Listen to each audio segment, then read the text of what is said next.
Hello అండి, అందరూ బాగున్నారా? ఈరోజు మంచి టిప్స్తో మీ ముందుకు వచ్చాను. మన దగ్గర పాతవి టీపాయ్స్ ఉంటాయి కదండి.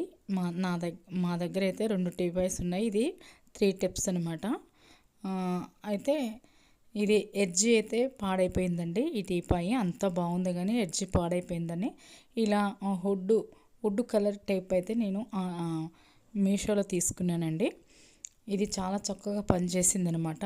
దీన్ని నేను ఈ టేబుల్ని శుభ్రంగా తుడిచి మొత్తం ముందు దుమ్ము లేకుండా మొత్తం శుభ్రంగా తడి క్లాత్తో మొత్తం శుభ్రంగా తుడవాలండి. ఈ టీపాయిని ఇలా తుడిచేసిన తర్వాతే ఈ టేప్ని అయితే మనం చుట్టూ ఎడ్జి అంటించాలన్నమాట.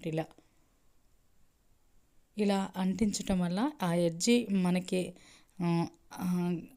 మంచిగా ఉంటుంది, అసహ్యంగా కానరాదనమాట, గలీజుగా ఉండదు, చాలా నీట్గా ఉంటుంది. ఇది అతికియటం వల్ల చాలా కొత్త దానిలా కూడా ఉంటుందండి. ఇలానే నేను అన్నిటిని కూడా ఇలానే అంటించానమాట ఈ టేప్తో. చాలా బాగుందండి. మీరు చూస్తున్నారు ఈ టీపా ఎంత బాగుందో. ఇప్పుడు ఇవన్నీ సామాను మొత్తం ఇలా దీని మీద సదురుకోవాలండి. కాకపోతే ఇలా బాగుందని చూపించాను. ఇంకో టీపా అండి, ఇది సింగిల్ ఇదనమాట. ఇది కూడా ఎడ్జి పాడైపోయిందనమాట. చూడండి ఎంత అసహాయంగా ఉందో, గలీజుగా ఉంది కదండి. దీనిపైన నేను శుభ్రంగా తడి క్లాత్తో శుభ్రంగా తుడిచాను. ఇలా తుడిచిన తర్వాత నేను ఇదే టేప్ని నేను చుట్టూ అంటిస్తున్నాను అనమాట.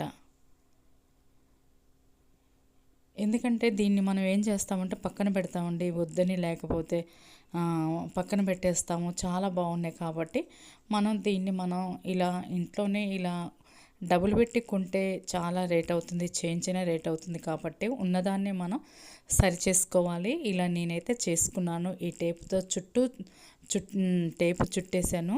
టేప్ పెట్టేసి చక్కగా ఇలా ఒత్తితే మంచిగా స్టిక్ అయిందండి. అది ఎప్పటికీ ఊడదు. ఒకవేళ ఊడినా మళ్ళీ ఒక్కసారి కూడా మనం పెట్టుకోవచ్చు. ఇలానే చూడండి ఎంత నీట్గా ఉందో. నచ్చితే తప్పకుండా లైక్ చేయండి. మీకు కూడా ఇలా ఉంటే ట్రై చేయండి. మరొక టిప్స్ వచ్చేసండి, నేను ఆన్లైన్లో ఇలాంటి 3 తీసుకున్నాను. మరొక వీడియో చేస్తాను షార్ట్లో. ఇలా 3 తీసుకున్నానండి. ఊడితే మాత్రానికి అస్సలు టీ వడపోసుకోవటానికి పనికిరావు అనమాట. ఇలాంటివి తీసుకోకండి.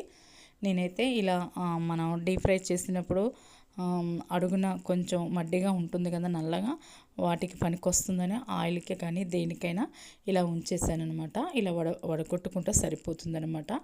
పడేయకుండా ఇలా దేనికైనా యూజ్ చేసుకోవచ్చు. కొంచెం ఆలోచిస్తే. నచ్చితే లైక్ చేయండి. ఎలా ఉందో కామెంట్స్ తెలియచేయండి. Thank you for watching.